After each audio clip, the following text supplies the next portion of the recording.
مشکل وقت میں کندھے پر رکھا ہاتھ کامیابی پر تالیاں بجاتے ہاتھ سے زیادہ اہمیت رکھتا ہے۔ یہ مطلبی اور بھلا دینے والے لوگ بھی انوکھے ہوتے ہیں، ایک پل میں سارے رشتوں سے بری ہو جاتے ہیں۔ حجاب کی خاطر بہنے والا پسینہ نور ہے۔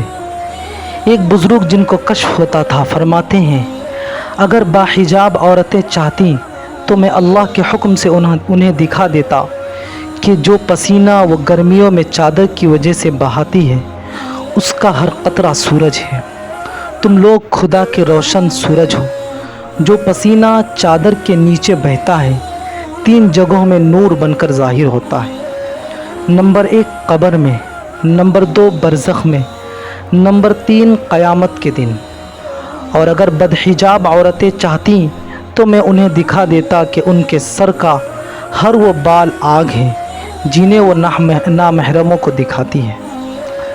محبت کے مقابلے میں خیر خواہی زیادہ بڑی چیز ہے، مگر اکثر لوگ اس فرق کو نہیں جانتے، اس لیے وہ محبت کرنے والے کو اپنا ہمدرد سمجھ لیتے ہیں، حالانکہ اصل ہمدرد وہ ہے جو آپ کے ساتھ سچی خیر خواہی کرے۔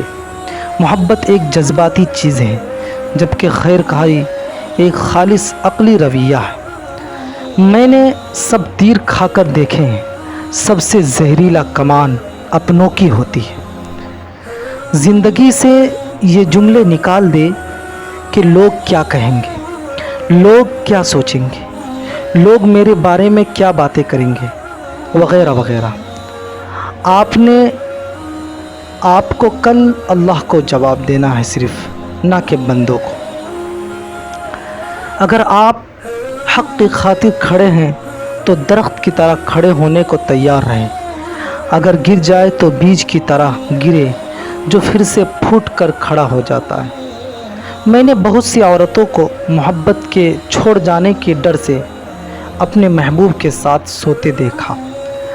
آپ رحمت ہے اپنے بابا کی تو رحمت ہی بن کر رہیں، یوں کسی ایرے غیرے کے عشق میں فنا ہو کر زحمت مت بنے۔ کہتے ہیں کہ توجہ اگر پتھر کو بھی دی جائے تو وہ بھی نکھر جاتا ہے۔ ہر وہ چیز پھلنے پھولنے لگتی ہے جسے تھوڑی سی بھی توجہ ملے۔ انسان، حیوان، چرند پرند سب آپ کے تابع ہونے لگتے ہیں۔ آپ کی تھوڑی سی توجہ کسی کی زندگی کو بدل سکتی ہے۔ آپ کا تھوڑا سا کسی کو وقت دینا بھی اسے پورا دن خوش رکھ سکتا ہے۔ ایسا بھی ہو سکتا ہے کہ آپ کی ایک تسلی اسے دوبارہ جینے کے لیے آمادہ کر دے۔ اس لیے اپنوں سے رابطے میں رہیے، زندگی کو خوبصورت بنائیے۔ لہجوں اور الفاظ کی اذیت ہر اذیت سے بہت زیادہ درد دیتی ہے، خاص کر جب یہ الفاظ اور لہجے اس شخص کی طرف سے ہوں جس کے لیے آپ نے اپنے سکھ لٹائے ہوں۔ دوستو، یہ بہت ہی قیمتی اور نصیحت آموز کلمات ہیں، اس کو اپنے دوستوں اور اپنے ہمدردوں سے ضرور شیئر کیجیے۔